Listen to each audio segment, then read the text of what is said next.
तर ॲमॉर्फस सॉलिडमध्ये काय काय येणार आहे तुमच्या ॲमॉर्फस सॉलिडमध्ये? ॲमॉर्फस सॉलिडचे जे क्रिस्टल आहेत ते कसे आहेत बघा, वेल डिफाईन अरेंजमध्ये नाही आहेत, म्हणजे रँडमली अरेंज आहेत. एक इथे आहे तर एक इथे आहे. मी काय सांगत होते, या पॉईंटला आलेलो आपण. इथे काय केलं आहे बघा, हे सगळे एकत्र बसले आहेत. म्हणजे तुम्ही सगळे क्लासमध्ये एकत्र बसला आहे. म्हणजे थोडे विद्यार्थी का आहेत 3 रोपर्यंत एकत्र बसले, पण त्यातले जो आगाऊ मॉलिक्यूल आहे, जो काय आहे तो आगाऊ जो ॲटम आहे किंवा जो ॲटम आहे, जो पार्टिकल आहे, तो उठून दुसरीकडे बसला आहे आणि इथे इथे काय स्पेस ठेवला आहे, एकटाच बसला आहे. आणि नंतर त्याच्या मागे थोडेसे त्याचे फ्रेंड्स गेले. मग इथे काय झाले, तुमची युनिटी ब्रेक झाली. तुम्ही एक सर्कल केला आहे का? नाही. एक इकडे आला, एक इथेच बसला आहे, मध्ये थोडा स्पेस ठेवला, इथे थोडा स्पेस ठेवला, म्हणजे कसे पण बसला आहे. मग तुमची जी युनिटी आहे ती युनिटी स्ट्रॉंग असणार का? नाही. तुमची युनिटी काय असणार आहे? वीक असणार आहे. त्यामुळं ॲमॉर्फस सॉलिड कसे आहेत? हे वेल डिफाईन अरेंजमेंटमध्ये नाही आहेत. ते कसे आहेत? कसेही बसले आहेत, थोडे इथे आहेत, थोडे इथे आहेत, थोडे इथे आहेत. प्रॉपरली त्यांची अरेंजमेंट नाही आहे. त्याला काय म्हणणार आहे आपण? रँडमली अरेंजमेंट म्हणणार आहे. समजलं? क्रिस्टलाइन सॉलिड आणि ॲमॉर्फस सॉलिडमधला डिफरन्स काय? मग डेफिनेशन बघूया त्याची. दी पार्टिकल म्हणजे काय? ॲटम, मॉलिक्युल्स और आयन्स आर रँडमली अरेंज. त्याला काय म्हणणार आहे तुम्ही? ॲमॉर्फस सॉलिड म्हणणार आहे. मग त्याचे एक्झाम्पल्स काय आहेत? चॉक, ग्लास, प्लास्टिक, हे म्हणजे काय त्याचं एक्झाम्पल्स आहेत. आणि त्याचं ॲमॉर्फस सॉलिड हे सॉफ्ट आणि ब्रिटल असल्यामुळे त्यांचा जो मेल्टिंग पॉईंट आहे तो लो आहे. त्याच्या अपोजिट क्रिस्टलाइन सॉलिडला काय येणार आहे? Examples iron, steel, gold, diamond, silver, copper, हे कसे आहेत? हार्ड आहेत. त्यामुळे ते त्यांचा मेल्टिंग पॉईंट हा शार्प असणार आहे. ओके. आता आपण नेक्स्ट बघूया प्रॉपर्टीज ऑफ क्रिस्टलाइन सॉलिड. आता properties of crystalline solid, properties of crystalline सॉलिडमध्ये काय काय बघणार आहे आपण? प्रॉपर्टीज ऑफ क्रिस्टलाइन सॉलिडमध्ये काय काय बघणार आहे? आयसोमॉर्फिझम अँड पॉलिमॉर्फिझम. आता आयसो म्हणजे काय? सेम. आणि मॉर्फिझम म्हणजे काय? स्ट्रक्चर. मॉर्फो म्हणजे काय? स्ट्रक्चर. मग आता इथे डेफिनेशन काय लिहिली आहे? 2 or more substance having a same crystal structure are said to be isomorphism. म्हणजे काय? 2 वेगवेगळ्या सॉलिडचे जे सबस्टन्स आहेत त्यांचं जे येणारं स्ट्रक्चर आहे ते एकसारखं असणार आहे किंवा एक स्ट्रक्चर असणार आहे. त्याला तुम्ही काय म्हणणार आहे? सॉलिड म्हणणार आहे. त्याला काय म्हणणार आहे तुम्ही? सॉलिड म्हणणार. आता इथे डायग्राममध्ये बघा 2 डिफरंट सॉलिड घेतलेत. 2 सॉलिडचे स्ट्रक्चर हे सेम असणार आहे. त्याला तुम्ही काय म्हणणार आहे? आयसोमॉर्फिझम. आता इथे बघा 2 डिफरंट सॉलिड घेतलेत. सॉलिड 1 आणि सॉलिड 2. हे 2 डिफरंट सॉलिड आहेत, पण त्याचं स्ट्रक्चर काय आहे? एकसारखं. म्हणजे ह्या सॉलिडचं आणि ह्या सॉलिडचं स्ट्रक्चर काय झालं? एकसारखंच झालेलं आहे. आता त्याचे एक्झाम्पल काय दिलं? NaF and MgO. ह्याचा रेशिओ काय आहे? 1:1. म्हणजे सोडियम 1 आहे, फ्लोरीन पण 1 आहे, इकडे मॅग्नेशियम पण 1 आहे आणि ऑक्सिजन पण 1 आहे. त्यामुळे त्याचा रेशिओ काय झाला? 1:1. आता इकडे NaNO3 आणि CaCO3 याचा रेशिओ काय आहे? 1:1:3. म्हणजे काय? सोडियमचा 1 मॉलिक्यूल, नायट्रोजनचा 1 मॉलिक्यूल, ऑक्सिजनचे 3 मॉलिक्यूल. इकडे पण सेम तसंच, कॅल्शियमचा 1, कार्बनचा 1 आणि ऑक्सिजनचे 3 molecules. So the ratio will be 1:1:3. समजलं आयसोमॉर्फिझम काय आहे? डिफरंट सॉलिडचं जे स्ट्रक्चर आहे ते सेम येणार किंवा एकच स्ट्रक्चर येणार. त्याला तुम्ही काय म्हणणार आहे? आयसोमॉर्फिझम म्हणणार आहे. आता काय आहे बघूया? पॉलिमॉर्फिझम. आता पॉलिमॉर्फिझम म्हणजे काय आहे?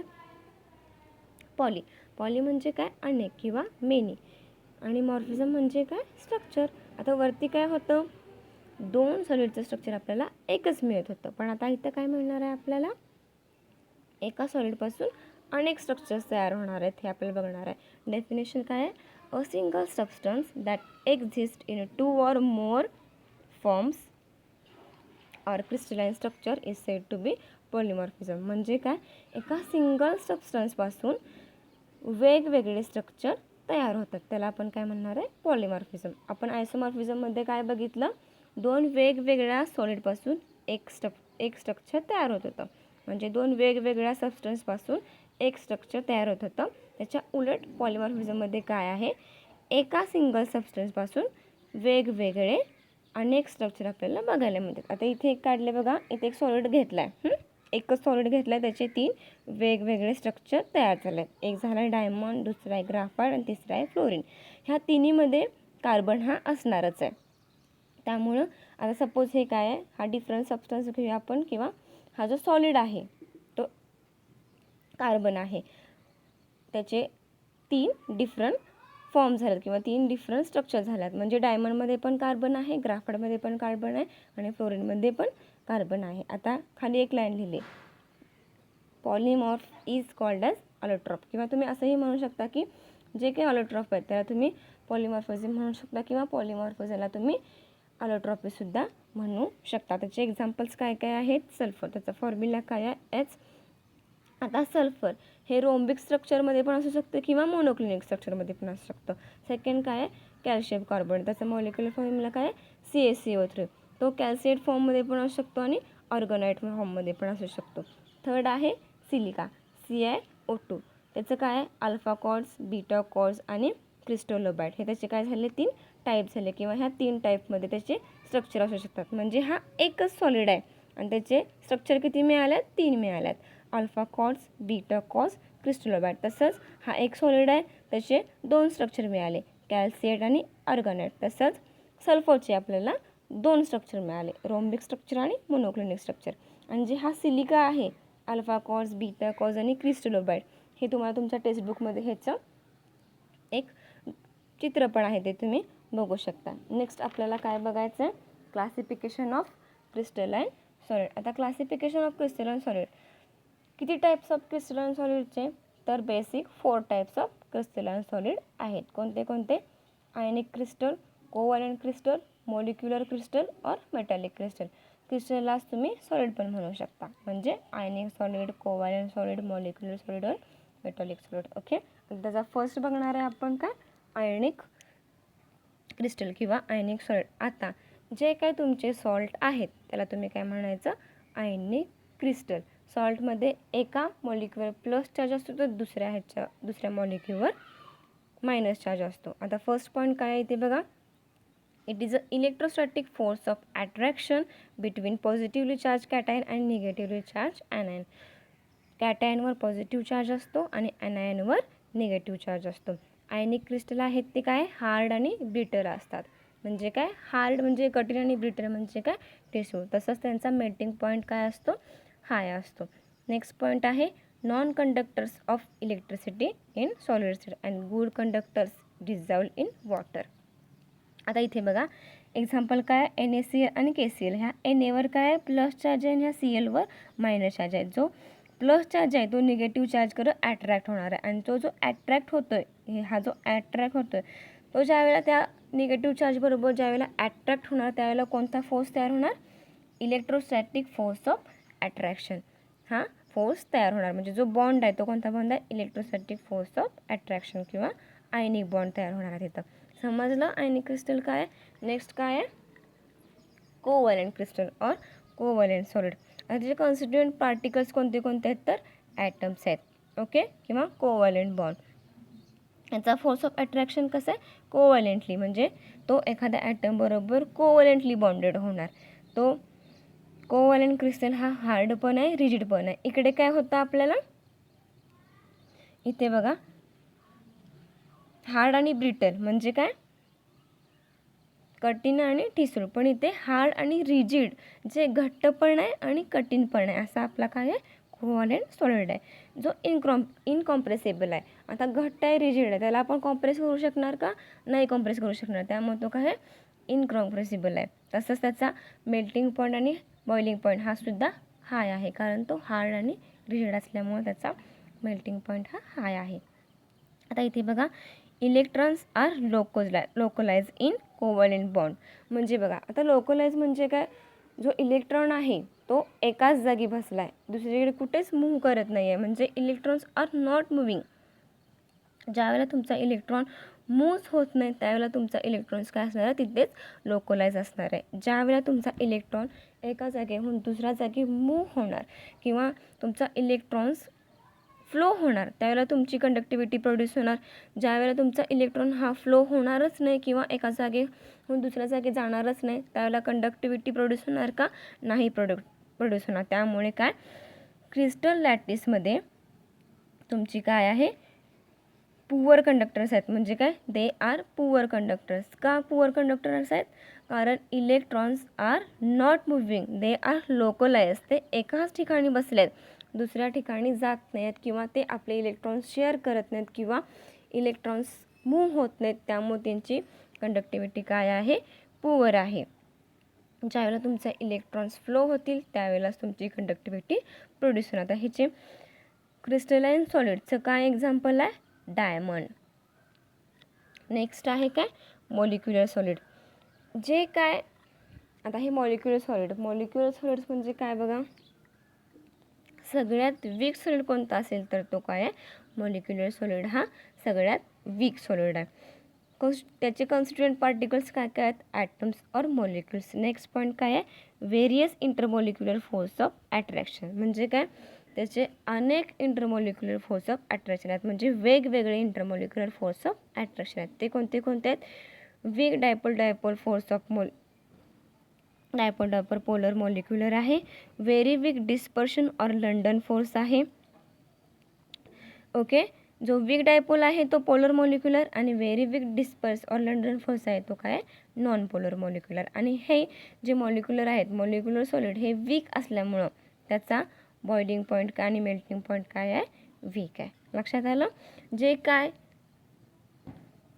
मॉलिक्युलर सॉलिड आहेत ते सगळ्यांच्यापेक्षा वीक आहेत as compared to ionic crystal, covalent crystal, metallic crystal पेक्षा हे काय आहेत, वीक आहेत. नेक्स्ट 4 कोणता आहे आपला, 4th आहे मेटॅलिक सॉलिड. आता मेटॅलिक सॉलिड म्हणजे काय, मेटॅलिक क्रिस्टल किंवा मेटॅलिक सॉलिड. आता all metals are form by atoms. Okay, किंवा metallic solid it is form by metal atoms. आता मेटल्स कुठले कुठले, iron, gold, copper, silver etcetera हे तुमचे काय आहेत, सगळे मेटल्स आहेत. ओके, आता मेटलची डेफिनेशन बघूया. In metallic solid crystal the electrons are delocalized over the entire crystal system leaving behind the positively charged atoms. म्हणजे काय, सपोज आता जो गोल्ड आहे, गोल्ड म्हणजे काय, AU, तो जो गोल्डचा मेटल आहे तो गोल्ड मेटल बरोबरच रिॲक्ट होणार. जो सिल्वरचा आहे तो सिल्वर मेटल बरोबरच रिॲक्ट होणार. म्हणजे दोघांच्यातला जो बॉन्ड आहे तो काय असणार आहे, मेटॅलिक बॉन्ड असणार आहे. म्हणजे सिल्वरचा सिल्वर ॲटम बरोबर, कॉपर ॲटम बरोबर, गोल्डचा गोल्ड ॲटम बरोबर. त्याच्या जो मध्ये जो बॉन्ड तयार होणार आहे तो कोणता बॉन्ड होणार आहे, मेटॅलिक बॉन्ड तयार होणार आहे. आता मेटॅलिक सॉलिड जे आहेत ते आपल्याला काय काय देतात, तर मेटल्स आर मेलेबल. म्हणजे काय, प्लेट किंवा पत्रा. मेटल्सपासून आपल्याला पत्रा पण तयार करता येतो आहे, प्लेट तयार करता येतात. मेटल्सपासून आपण डक्टाईल म्हणजे काय, वायर तयार करू शकतो आहे. नंतर मेटल्सपासून आपण लस्टर म्हणजे काय, शाईन किंवा एक चकाकी तयार करू शकतो आहे. And they have good conductors of heat and electricity. आता हीट अँड इलेक्ट्रिसिटी काय आहे बघा, ज्यावेळेला तुमचे इलेक्ट्रॉन्स मूव्ह होतील किंवा फ्रीली ते मुव्हिंग होतील किंवा ते आपले इलेक्ट्रॉन्स शेअर करतील त्यावेळेला तुमची इलेक्ट्रिसिटी ही प्रोड्यूस होणार आहे. समजले. टाईप्स किंवा क्लासिफिकेशन ऑफ क्रिस्टलाइन सॉलिड काय काय आहेत, 4 आहेत. फर्स्ट आहे ionic crystal, second covalent crystal, third molecular crystal आणि 4th आहे मेटॅलिक क्रिस्टल. हे तुमचे काय झाले 4 classification of crystalline solid. Next आपण बघणार आहे क्रिस्टल स्ट्रक्चर. आता बघा क्रिस्टल स्ट्रक्चरमध्ये आपण काय काय बघणार आहे, आधी डेफिनेशन बघूया. Lattice is a geometrical arrangement of points in a 3 dimensional periods. म्हणजे काय, जे तुमचे पार्टिकल्स आहेत किंवा जे तुमच्या सॉलिडचे जे पार्टिकल्स आहेत ते ह्या 3 डायमेन्शनमध्ये कुठे ना कुठेतरी अरेंज आहेत. आलं लक्षात, जे तुमच्या सॉलिडचे पार्टिकल आहेत ते ह्या 3 डायमेन्शनल स्पेसमध्ये कुठे ना कुठेतरी अरेंज आहेत. म्हणून ह्या 3 डायमेन्शनल स्पेसला आपण काय म्हणणार आहे, लॅटाईस म्हणणार आहे. ओके, आता इथे मी काही डॉट्स काढलेत, इथे एक काढला, इथे काढला. ह्या 3 डायमेन्शनल स्पेसमध्ये आपण काय केलं, पार्टिकल्स अरेंज केलेत. ओके, आता मी माझ्या सॉलिडचे जे पार्टिकल्स आहेत ते इथे ठेवलेत 3 डायमेन्शनमध्ये, इथे ड्रॉ केलेत. पण जो ठेवताना जो माझा पहिला पॉईंट आहे हा जो माझा पहिला आता म्हणजे मी हा पॉईंट इथे ड्रॉ केला आहे, हा जो माझा पहिला पॉईंट आहे तो झाला लॅटाईस पॉईंट, आणि हे सगळं पूर्ण डॉटेड्स आहेत ते झाले माझे लॅटाईस. ह्या 3 डायमेन्शनल स्पेसमध्ये जिथे मी पॉईंट्स हे अरेंज केले ते म्हणजे काय झाले तुमचे, ते काय झाले तुमचे लॅटाईस झाले. हा जो स्पेस आहे, हे जे पॉईंट्स काढले ते पूर्ण लॅटाईस झाले, आणि स्टार्ट मी ह्या पॉईंट पासून केली, तो माझा काय झाला लॅटाईस पॉईंट झाला. आता आधी जो पॉईंट काढला आहे तो कोणता झाला लॅटाईस पॉईंट काढला आहे, आणि ज्या स्पेसमध्ये ठेवलं, ज्या स्पेसमध्ये आपण ठेवलं तो काय झाला आहे आपला लॅटाईस झाला आहे. आता म्हणजे काय केले बघा, डेफिनेशन काय सांगितलं, lattice is a geometrical arrangement of point in a 3 dimensional periods.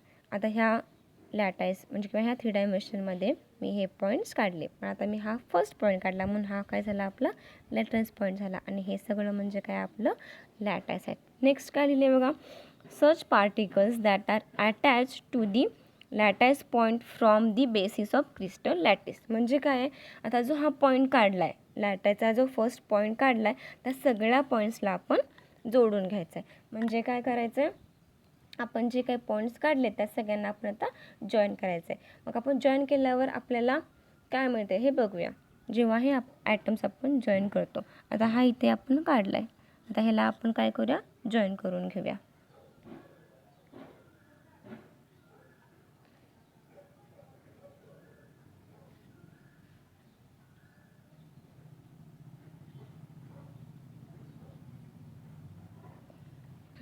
ज्या वेळेला हे ॲटम्स आपण जॉईन केले त्यावेळेला आपल्याला एक क्यूब तयार झाला. इथे एक ॲटम आहे, हा एक आहे, हा एक आहे, इथे ॲटम आहे, हा ॲटम आहे, हा ॲटम आहे, हा ॲटम आहे आणि हा ॲटम आहे. ह्या सगळ्या ॲटमला आपण जेव्हा जॉईन केलं त्यावेळेला आपल्याला एक लॅटाईस स्ट्रक्चर दिसलं किंवा एक क्रिस्टल तयार झाला. ह्याला आपण काय म्हणणार आहे, ह्या सगळे जेव्हा ॲटम्स आपण जॉईन केले त्यावेळेला एक तो क्रिस्टल तयार झाला, त्याला आपण काय म्हणणार आहे लॅटाईस क्रिस्टल म्हणणार आहे. आणि ते क्रिस्टल कशासारखं दिसतं, क्यूबसारखं दिसते, त्यामुळे त्याला आपण काय म्हणणार आहे क्यूबिक स्ट्रक्चर म्हणणार आहे. समजलं. ज्या वेळेला तुमचे ॲटम्स तुम्ही 3 डायमेन्शनलमध्ये प्लेस केले त्यावेळेला तो एक लॅटाईस होता, आणि जो पॉईंट फर्स्ट तुम्ही ड्रॉ केला, आता हा मी पॉईंट फर्स्ट ड्रॉ केला त्यामुळे हा माझा लॅटाईस पॉईंट झाला, किंवा हा जर ड्रॉ केला तर हा माझा काय झाला लॅटाईस पॉईंट झाला. ज्या वेळेला आपण हे सगळे पॉईंट्स एकत्र किंवा हे जे ॲटम्स आहेत, जे मॉलिक्युल्स आहेत किंवा जे पार्टिकल्स आहेत ते आपण एकमेकांना जेव्हा जॉईन करतो त्यावेळेला आपल्याला एक क्रिस्टल लॅटाईस तयार होतो.